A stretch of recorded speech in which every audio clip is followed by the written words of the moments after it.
Hey, what's going on, guys? Kel Myrick with theeasiestbusiness.com. I'm dressed for success because I just got back from a business meeting with my local media company that's rebuilding my website. So I'm excited to say that we'll probably be live in 2 or 3 weeks with a new website.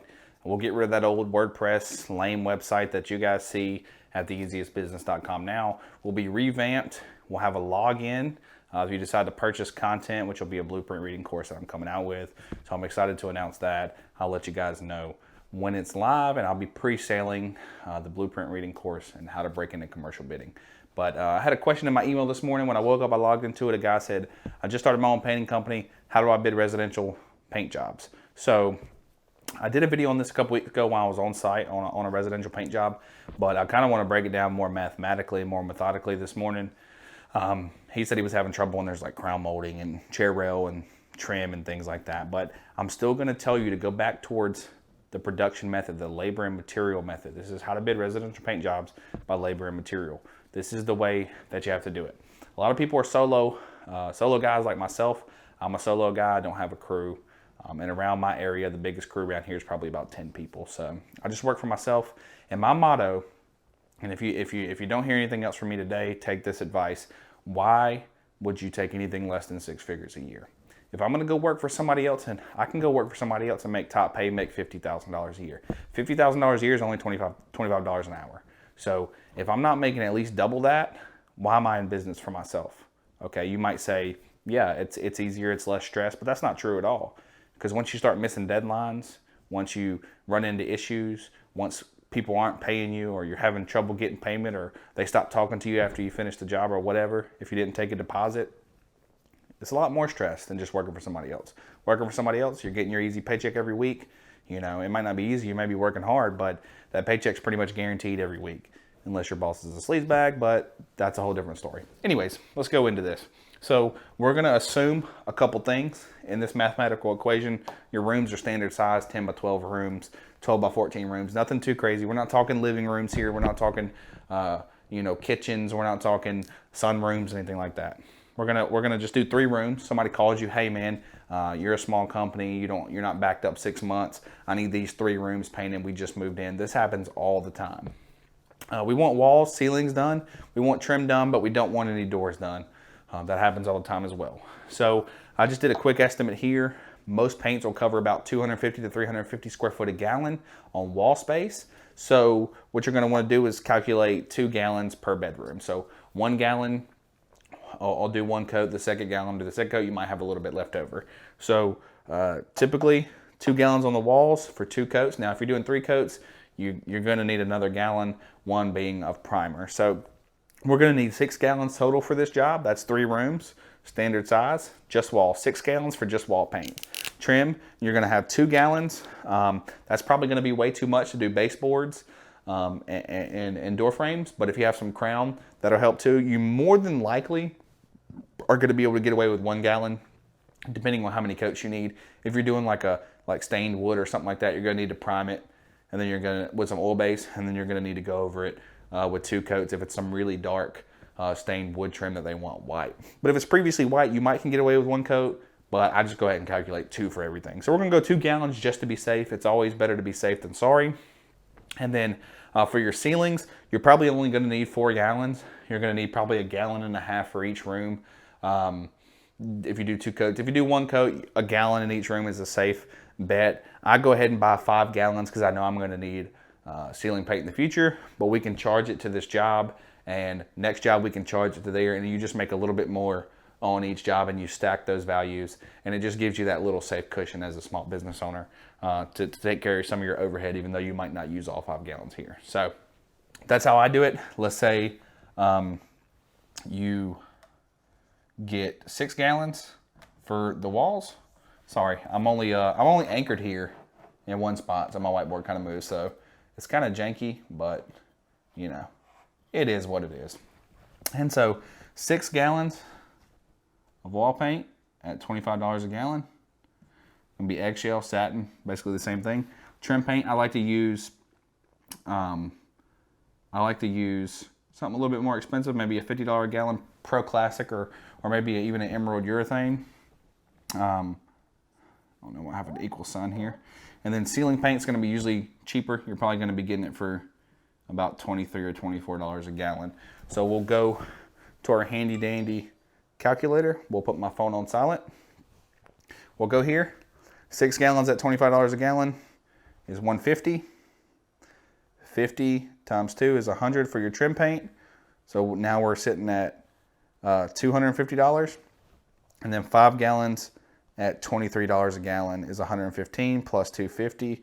We're looking at a total of $365 in material.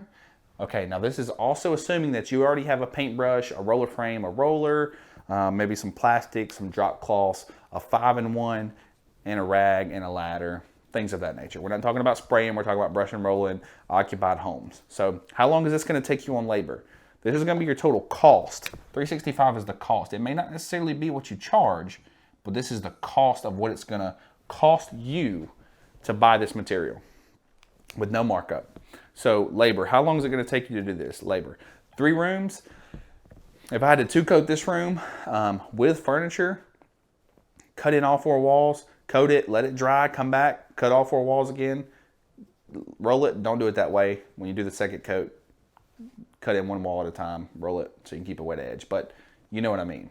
So if I had to do this room, it would take me probably a few hours to do this room, especially with moving my bookshelf here, moving my desk here, drop clothing, moving my ladder around, cutting by myself, stopping to roll, letting it dry for an hour, come back in here, redoing it again. It's probably going to take me a half a day to paint these walls, and then it's probably going to take me a half a day to paint these ceilings. I could do 2 coats on these ceilings and walls in probably a good full 8-hour workday.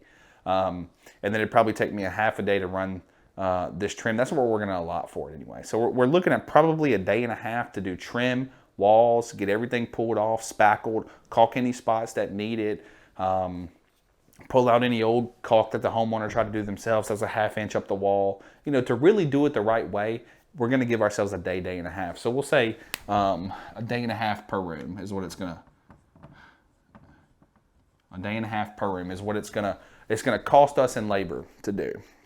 And that's with, let's just assume that one of these bedrooms has crown molding in the ceiling. So it's like a master bedroom with a tray ceiling with crown molding in there. That's to do that as well. A day and a half. Where we're over a little bit on our estimate, we'll make up for when we have to do the room with crown molding in it. So 1.5 days a room at 3 rooms is what? That's 4.5 days.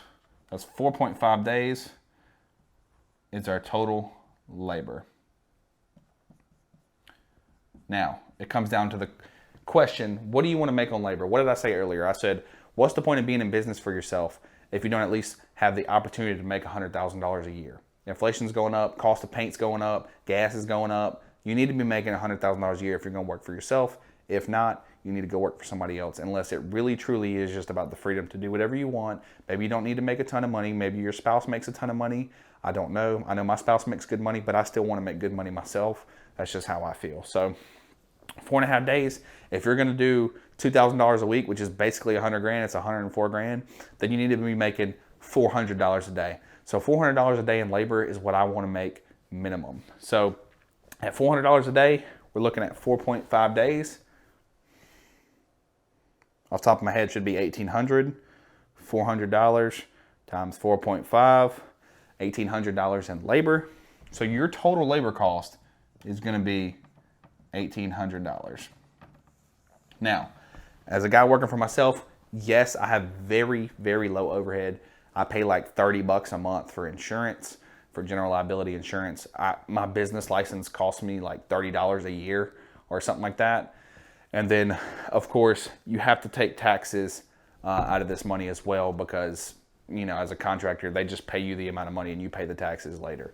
As a sole member LLC, which I'm not going to get into in this business, you can do a bunch of write-offs and things like that, and you're basically just like a 1099 employee for yourself. But anyways, I'm not going to get into any of that because I'm not an expert on any of that, and I may have just said something wrong anyway. So we're going to stick to what it is. This is what I would like to make for working. So you'd almost make $2,000 this week, but you wouldn't work a full week either. It wouldn't be a full 5 days. Maybe by the time you broke down and set up, I might even add 5 days to this. So I might even put $2,000 and bid this job at $23.65. Matter of fact, If I think it's going to take me 4.5 days, I can't start another job on Friday and a half day anyway. I'm not going to show up at somebody's house at 1 o'clock and say, hey, I'm ready to start your house. You know, like that would be pretty dumb. So I'm going to round this up to $2,000. So we're going to cross this out. We're going to round this up to $2,000. I got to have $2,000 a week in labor because this is what it's going to cost me to buy the material. This is what it's going to cost me to get started, but I want to make $2,000. I ain't getting this money back with profit on it. That's what I don't do. Now you can mark up material cost all you want to. I prefer not to. I prefer not to charge a premium to buy the paint for the customer's house, because at that point the client will just offer, you know, if they think your quote's too high, they'll say, in order to save money, I'll just go, I have a Sherwin-Williams account, I'll just go to Sherwin-Williams and buy the paint myself. But I prefer to just pick it up myself, because logistically it's way easier when you can look and you can know exactly how much paint you need to buy. You can know when you're about to run out. If you're about to run out and the customer's buying it, well, what if they're not home? What if they're at dinner? What if they're at lunch with their family? What if they're at work? What if they don't work from home? What if they can't have their phone on them while they're at work? You need to buy the material yourself. That's why I don't charge, because you could break that line of affordability versus convenience for them. You know what I mean? Like if they think they can get a better price, or they think they're getting shafted on materials, they'll try to buy the materials themselves. Excuse me. And I do not like to do work like that. So I'll round this up. I got to have $2,000 in the week. So you want to add these two together, put it here. My total bid for this job would be $2,365. That may seem like a lot for 3 rooms, but that's walls, ceilings, and trim. I know guys who like to do it by the room. Maybe just walls, they do $250, maybe $300 for trim, maybe another $100. So they do it $400, $500 a room for these 3 scope items. That would leave you at only $1,500. You're losing out on a lot of money by doing it that way. You don't want to be the cheapest guy. You want to sell yourself. It shouldn't be about this. It should be about you. Am I going to show up being professional? Am I going to cover the floors? Am I going to put paper down? Am I going to put drop cloth down? Am I going to work off a drop cloth? You know, am I going to sweep up after I leave? Am I going to fill nail holes? Am I going to sand places that needed to be sanded? Am I going to fix caulk that's busted out? Or am I just going to come in here, blow and go? And yeah, that may be worth $1,200 to them. Some guy will do this for $1,200. He'll beat you. They'll be calling you back to fix his mess. So if you go to my TikTok account, I actually have a TikTok. It's my last TikTok that I made. It's called Don't Follow Someone Else's Poor Workmanship. TikTok.com/@theeasiestbusiness. You can see that video there, and it explains a little bit more about what I'm talking about. But for now, that's this video, and I hope this helps you quote residential paint jobs, because I get a lot of questions like that in my inbox. I'm having trouble doing it. Now, what you would want to do if something were to be more, if you had, you know, crown in all these rooms, if you had chair rail in these rooms as well, you would just want to add your labor. How long is it going to take you extra? It may take you another half day. You may be at $2,000 anyway if one room has chair rail in it. Say you're doing a kitchen or something. It may take you a whole nother day. You might have to come back on Monday and charge them 6 days for this. And so whatever you want to make per day, that's how you bid it. So it'd be just $400. Your labor price will go up to $2,400. Then you'd be at $2,765 will be your bid if it's going to take you 6 days. So on and so forth. If it's going to take you 2 weeks, you need to be charging $4,000 in labor. That's my opinion. I live in South Alabama. It's pretty affordable down here. If you live in a bigger city, $2,000 a week might not be enough for you. You have to decide what you want to do and what you want to charge for your labor and for your time. And then you can even mark up materials if you want to. It's just my preference where I don't put markup in materials. So leave me a comment. Let me know, how do you quote paint jobs? Is this how you do it for small residential paint jobs, or just residential paint jobs in general? I like to have a square foot price for my residential paint jobs, but on small jobs like this, it doesn't really work out. So if I'm doing a full house, I might bounce it off. I'll go look at the job. In my head, I'll think this is what I should charge for it. I'll go back to my calculator, put in my square footage price, and if the numbers are close, I'll know I'm right on. But I like to look at every job I do. I don't like to just bid them, you know, by the square foot all the time, because every job is different. So this is how I do the smaller residential paint jobs. And like I said, subscribe, let me know what you thought, and I hope this helps you guys out.